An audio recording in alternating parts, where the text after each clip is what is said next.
Hey guys welcome back to channel once again that's your boy Devil GS. तो चलिए guys शुरू करते हैं आज की वीडियो। तो गाइस आज की जो वीडियो होने वाली काफी इंटरेस्टिंग होने वाली है क्योंकि आज हम काफी इंटरेस्टिंग टॉपिक के ऊपर आज हम वीडियो बना रहे हैं। तो आज का जो हमारा टॉपिक है ये होने वाला सेंट्रीफ्यूगल पंप। ठीक है, तो वीडियो शुरू करने से पहले आपके कंप्यूटर में आपसे एक क्वेश्चन पूछना चाहता हूं। जो आपके कंप्यूटर स्क्रीन के ऊपर अभी एक क्वेश्चन आ रहा होगा, आपको इस क्वेश्चन का आंसर मुझे कमेंट बॉक्स में आंसर देना है। ठीक है, इससे आपका भी रिवीजन होगा, मेरा भी रिवीजन हो जाएगा। वो बात अलग है, मैं सब रिवाज ही कर रहा हूँ इसलिए आपको पढ़ा रहा हूँ मैं। तो चलिए कोई बात नहीं, शुरू करते हैं आज की वीडियो। तो देखिए वीडियो शुरू करने पहले और एक चीज आपको बता दूं, अगर आप मेरे चैनल में पहली बार आ रहे हैं तो प्लीज मेरे चैनल को लाइक सब्सक्राइब और शेयर जरूर कीजिएगा क्योंकि मैं ऐसी इंपॉर्टेंट टॉपिक्स पे वीडियो लाता रहता हूं। तो प्लीज मेरे चैनल को लाइक सब्सक्राइब कर दो यार, थोड़ा क्यों यार, क्यों कर दो यार, वाई कर दो यार।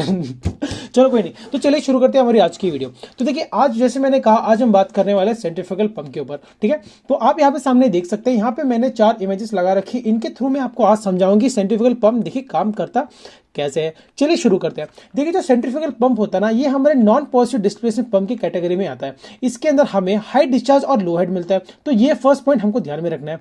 ठीक है, तो चलिए अभी समझते हैं इसकी वर्किंग कैसे होती है। देखिए वर्किंग समझने पहले हम देखते हैं इसका वर्किंग प्रिंसिपल क्या होता है। देखिए जो इसका वर्किंग प्रिंसिपल होता है ये बेस्ड अपॉन सेंट्रीफ्यूगल फोर्स पे इसका वर्किंग प्रिंसिपल बेस्ड है।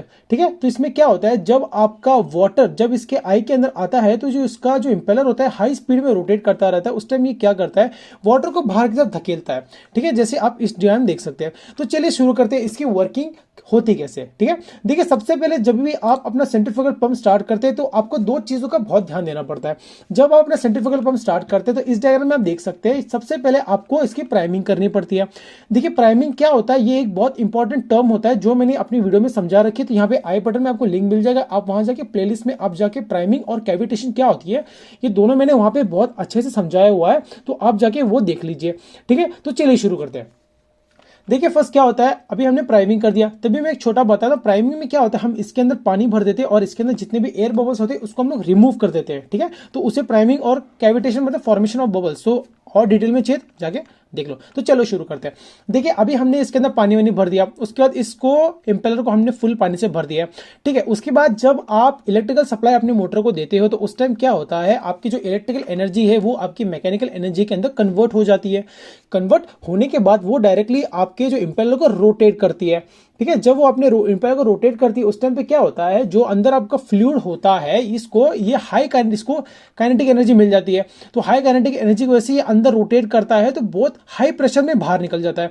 ठीक है, अभी देखिए सबसे इंपॉर्टेंट फिनोमेना कि इसमें पानी सक कैसे करते हैं। देखिए अगर हमें इसको अंदर पानी हमें सक करवाना है तो हमें इसके आई के अंदर हमेशा एक लो प्रेशर मेंटेन करके रखना होगा। फॉर एग्जाम्पल आप इस वाले डायग्राम में यहाँ पे देख सकते हैं कि यहाँ पे अगर हमने लो प्रेशर मेंटेन नहीं किया तो आपका पानी यहाँ पे सक होने वाला ही नहीं है, जो सबसे इंपॉर्टेंट है। अगर आपका पानी अगर सक नहीं होगा तो अभी जितना आपने इलेक्ट्रिसिटी सप्लाई किया उसका तो कोई यूज है ही नहीं। सबसे यहाँ पे और एक सबसे इंपॉर्टेंट चीज यहाँ पे क्रिटिकल रोल प्ले करता है, उसको बोलते हैं हम लोग नेट पॉजिटिव सक्शन हेड बोलते हैं, NPSH। भाई ये बहुत ज्यादा इंपॉर्टेंट है, इसके ऊपर मैंने डिटेल वीडियो बना रखी, आप जाके देखिएगा। अगर आपका मोटर आप सेंट्रीफ्यूगल पंप अगर आप ये चीज अगर सेटिस्फाई नहीं करता, वो क्या सेटिस्फाई करता है मैं आपको बताता हूं। आपको हमेशा ये इंश्योर करना पड़ता है कि आपका जो सक्शन प्रेशर होता है ना वो आपका हमेशा वेपर प्रेशर से ज्यादा होना चाहिए। तो आपका अगर ये जो कंडीशन अगर आपका मोटर सेटिस्फाई करता है तो ही आपका पानी लिफ्ट होगा रिजर्वायर से। आपको इतना याद रखना है, आपको क्या याद रखना है, जो आपका सक्शन प्रेशर होता है वो हमेशा आपके वेपर प्रेशर से ज्यादा होना चाहिए। अगर ये कंडीशन सेटिस्फाई करती है तो ही अभी आपका वाटर लिफ्ट होगा। अगर ऐसा नहीं होता तो क्या होता है मैं आपको दिखाता हूं। देखिए अभी इस डायग्राम में आप देख सकते हैं, यहाँ पे छोटे छोटे बबल्स दिख रहे होंगे आपको, है ना। यहाँ पे आप छोटे छोटे बबल्स दिख रहे हैं, तो ये बबल्स क्या है, वहां पे क्या हो रहा है, आपका वाटर तो लिफ्ट हो रहा है लेकिन कैसे। फॉर एग्जांपल लेता हूं, अभी 10 फुट इसकी पंप की कैपेसिटी के बाद 10 फुट से मैं पानी उठा सकता हूं। अगर आप वो 12 फुट कर दोगे तो ये पानी उठाएगा, ऐसी बात नहीं है। लेकिन प्रॉब्लम क्या होगा, इसमें थोड़ा पानी आएगा, पार्शली पानी आएगा, पार्शली वेपर आएगा, उसकी वजह से आपके पंप में कैविटेशन होगा, लो प्रेशर सही से मेंटेन नहीं हो पाएगा और आपका पंप सही से काम नहीं कर पाएगा। तो इसलिए आपको हमेशा ट्राई करना है, जो आपकी NPSH की वैल्यू होती है इसको आपको सेटिस्फाई करना ही होगा। सेटिस्फाई करोगे तो ही आपका पंप पानी खींचेगा। तो देखिए होता क्या है, देखिए अभी हमने यहाँ पे लो प्रेशर तो मेंटेन कर दिया। अभी एक बंदा पूछेगा कि भाई आपने लो प्रेशर मेंटेन कैसे हुआ। लो प्रेशर मेंटेन देखिए, ये जो आपका इंपेलर रोटेट करता है ये पर्टिकुलर हाई स्पीड RPM में रोटेट करता रहता है। जैसे यहाँ पे डायग्राम देख सकते हैं, ये हाई स्पीड आरपीएम में रोटेट करता है। तो ये क्या करता है, यहाँ पे इसके गाइड ब्लेड्स होते हैं। तो यहाँ पे क्या होता है, जो भी यहाँ पे एयर होती है ना, वो ग्लाइड ब्लेड के थ्रू ग्लाइड करके बाहर की तरफ धकेल दी जाती है। तो जैसे यहाँ पे, जैसे मैंने कहा, जो बाहर की धकेल दी जाती है, तो इसकी वजह से यहाँ पे एयर का वैक्यूम बन जाता है। तो यहाँ पे लो प्रेशर मेंटेन हो जाता है। तो इसी लो प्रेशर की वजह से एक सकिंग का जो फिनोमेना वो यहाँ पे रेडी होता है। देखिए सकिंग कैसे होता है, जैसे हमने बचपन में फ्रूटी बहुत पी है, तो हम क्या करते हैं, पाइप को डाल के उसमें सक करते हैं। तो सेम काइंड ऑफ फिनोमेना भी आपका इसी चीज में इसका इस्तेमाल किया जाता है। ठीक है, तो अभी हमने सीखा कि भाई यहाँ पे लो प्रेशर कैसे मेंटेन होता है। तो चलिए आगे बढ़ते हैं। तो देखिए मैंने आपको कैसे बोला था, जो आपकी इलेक्ट्रिकल एनर्जी है वो मैकेनिकल एनर्जी में कन्वर्ट होती है। बाद में मैकेनिकल एनर्जी आपके इंपेलर से डायरेक्ट वो जो एनर्जी होती है वो डायरेक्ट काइनेटिक एनर्जी फ्लूइड को दे देती है। यहाँ पे आप इसके कंस्ट्रक्शन में देख सकते हैं, इसका कंस्ट्रक्शन काफी सिंपल है, कोई ज्यादा कॉम्प्लिकेशन नहीं है। लेकिन आप ये देख सकते हैं यहाँ पे इसका एरिया बहुत कम है। ठीक है, एरिया इसका कम है, यहां से उसका एरिया बढ़ते जा रहा है। सेम फिगर यहाँ पे भी देख सकते हैं, एरिया बहुत कम है, एरिया यहां से निकल रहा है। ठीक है, तो यहाँ पे बेसिकली क्या होता है मैं आपको बताता हूं। जब आपका लो प्रेशर की वजह से, जब मैं भी अभी देखिए स्पेशली एक चीज बताता हूं, मैं भी रेडियल फ्लो की बात कर रहा हूं इसके अंदर। जब आपका लो प्रेशर यहाँ पे मेंटेन होता है रेडियल फ्लो की वजह से, उस टाइम पे क्या होता है, जो आपका फ्लूइड के पार्टिकल्स आते हैं वो इस वेन्स की वजह से ग्लाइड होकर बाहर की तरफ निकल जाते हैं। और क्या, जैसे मैंने कहा, सेंट्रीफ्यूगल पंप का जो इंपेलर होता है वो उसे बाहर की तरफ धकेलने की ट्राई करता है। जब उसे बाहर की तरफ धकेलने का ट्राई करता है, उस टाइम पे क्या होता है, देखिए आपको एक चीज याद रखना है, जितना आपका एरिया कम होगा ना, उतना वहां पे काइनेटिक एनर्जी ज्यादा रहेगी। ठीक है, अगर आपका देखिए इस एरिया के अंदर आपका एरिया बहुत कम है, तो यहाँ पे आपको जो फ्लूइड की जो काइनेटिक एनर्जी बहुत ज्यादा होगी। बट जैसे जैसे ये एरिया आपका बढ़ता रहेगा ना, आपका काइनेटिक एनर्जी घटते जाएगी और आपका प्रेशर एनर्जी डेवलप होते रहेगी। तो आपको इस चीज को बहुत ध्यान देना, जो मैंने इस वक्त कहा, जैसे आपका एरिया बढ़ेगा तो उस टाइम कैसे आपका प्रेशर भी बढ़ना शुरू हो जाएगा, काइनेटिक एनर्जी यहाँ पे कम हो जाती है। तो इसकी वजह से, जैसे मैंने कहा आपको, जो सेंट्रीफ्यूगल पंप हम किसके लिए इस्तेमाल करते हैं, ये हम इस्तेमाल करते हैं हाई डिस्चार्ज और लो हेड के लिए। इसलिए मैंने मेन यहाँ पे लिख के रखा है ताकि आपको समझने में आसानी हो। ठीक है, तो मैंने क्या बोला, इसका एरिया जैसे जैसे बढ़ते जाता है वैसे वैसे इसकी जो एरिया बढ़ता है, तो इसलिए काइनेटिक एनर्जी घटते जाती है, क्योंकि एरिया बढ़ा तो काइनेटिक एनर्जी घट जाती है। और एरिया और जो अपना क्या बोलते हैं, जो एरिया और जो प्रेशर होता है वो डायरेक्टली प्रोपोर्शनल होते हैं। तो वाइस वर्सा, जैसे यहाँ पे एरिया बढ़ेगा वैसे प्रेशर भी घटना शुरू हो जाएगा। ठीक है, इसलिए हाई प्रेशर में यहाँ पे आपका निकल जाता है। ठीक है, होप आपको समझ आ रहा होगा मैं क्या कहना चाहता हूँ। तो वर्किंग अगर आप सेंट्रीफ्यूगल पंप की समझ रहे हो तो इस तरीके से वर्क करता है।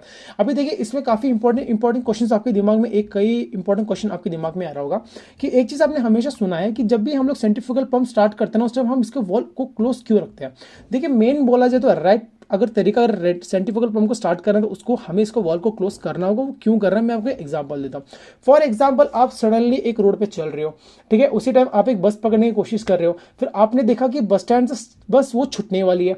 अब वो छूटने वाली, तो आप स्टेशन पे बैठे हुए हो। ठीक है, जब आप छूटने वाली बस आप देखते हो तो आपका एक इंस्टेंट रिएक्शन रहता है, आप सडनली भागना शुरू कर देते हो बस को कैच करने के लिए। जब सडन भागना शुरू करते हो ना, वहां पे आपके बॉडी से एनर्जी काफी कंज्यूम हो जाती है, क्योंकि आप सडनली अपनी एक्सेलरेशन को बढ़ा रहे हो। तो सेम चीज यहीं पे होता है। जब आप अगर इसका वॉल को ओपन रखोगे तो उस टाइम क्या होगा, जब आपका पंप स्टार्ट हो जाएगा, इलेक्ट्रिकल एनर्जी मैकेनिकल में कन्वर्ट हो जाएगी। उस टाइम पे जब इंपेलर रोटेट करेगा पर्टिकुलर आरपीएम पे, उस टाइम पे क्या होता है, अगर वॉल आपका खुला रहेगा तो जैसे ही आपने बटन दबाया उस टाइम पे आपका ये रोटेट होना शुरू हो गया। जैसे रोटेट करना शुरू करता है, ये पानी बाहर फेंकना शुरू कर देता है। जैसे ये पानी बाहर फेंकना शुरू कर देता है, उस टाइम पे जब ये मोटर स्टार्ट होता है, उसको अपने पर्टिकुलर आरपीएम में आने के लिए कुछ टाइम लगता है। ठीक है, लेकिन आपने उसको वो टाइम दिया ही नहीं। हमने उसको क्या किया, बस भाई तू जैसे मैंने स्टार्ट किया बस पानी बाहर फेंकना शुरू कर दिया। तो इसकी वजह से क्या होता है, इस मोटर पे पड़ जाता है लोड। अब इस पे लोड पड़ेगा तो भाई यहाँ पे इलेक्ट्रिक कंजम्पशन ज्यादा होगा। इलेक्ट्रिकल कंजम्पशन ज्यादा होगा तो इंपेलर की जो केसिंग होती है वहां पे हीट जनरेशन ज्यादा हो जाती है। हीट जनरेशन अगर ज्यादा होता है तो आपकी जो अंदर कॉइल्स होती है ना, उनको जलने का डर रहता है। तो इसलिए हमेशा हमें काम करना है, हमें काम करना होता है कि हमें हमेशा इसका जो वॉल होता है वो क्लोज रखना पड़ता है। अगर आप इसको रियल लाइफ में देखना चाहते हो, आप एक बार जाके ट्राई करो, क्योंकि मैंने काफी बार देखा है, क्योंकि हम खुद सेंट्रीफ्यूगल पंप का इस्तेमाल करते हैं। तो उस टाइम पे जब भी मैं इसको स्टार्ट करता हूं, मैं इसका वॉल क्लोज कर देता हूं, और जब उसको स्टार्ट करता हूं, जब धीरे धीरे ओपन करोगे ना, तो आपको साउंड के अंदर चेंजेस दिखेगा। जैसे उस पर लोड पड़ता है ना, आपका मोटर सडनली साउंड ज्यादा करता है। तो ये फिनोमेना होता है। अब सेकेंड सबसे इंपॉर्टेंट चीज मुझे पूछा कि ग्लैंड पैकिंग कहां पे होता है। देखिए मेन जो ग्लैंड पैकिंग होता है वो इस एरिया में होता है। ठीक है, इस एरिया में ग्लैंड पैकिंग लगाते हैं। ग्लैंड पैकिंग क्या करता है, आपका एक लीक प्रूफ यहाँ पे चेंबर बना देता है। यहाँ पे क्या होता है, हाई प्रेशर की वजह से जो पानी है ना यहाँ पे आने की कोशिश करता है, लेकिन ग्लैंड पैकिंग की वजह से वो आ नहीं पाता है। तो इससे क्या होता है, डिस्चार्ज की एफिशिएंसी हमारी काफी ज्यादा बढ़ जाती है। तो इसलिए ग्लैंड पैकिंग हम यहाँ पे फिक्स करते हैं। और जो ये जो पंप होता है ना, ये 3 टाइप के फ्लो में आपको मिलता है। एक आपको एक्सियल फ्लो मिलता है, एक आपको मिक्स फ्लो मिलता है, रेडियल फ्लो मिलता है। रेडियल फ्लो का तो यहाँ पे डायग्राम बना दिया है। जो बाकी के जो 2 होंगे मैं इनकी फोटोज लगा दूंगा ताकि आपको समझने में और आसानी हो सकती है। होप आपको समझ आए इस वीडियो में मैंने क्या कहना चाहा। मैंने आपको ये समझाया कि इसमें वर्किंग कैसे होता है, कैसे काम करता है, क्या क्या इंपॉर्टेंट पैरामीटर्स है। So hope you like this video. If you like this video please like and comment to and subscribe to my channel. So भाई कर दो यार। तो चलिए कोई बात नहीं, मैं आपको मिलता हूँ नेक्स्ट वीडियो में। तब तक के लिए बाय बाय, टेक केयर, नमस्कार।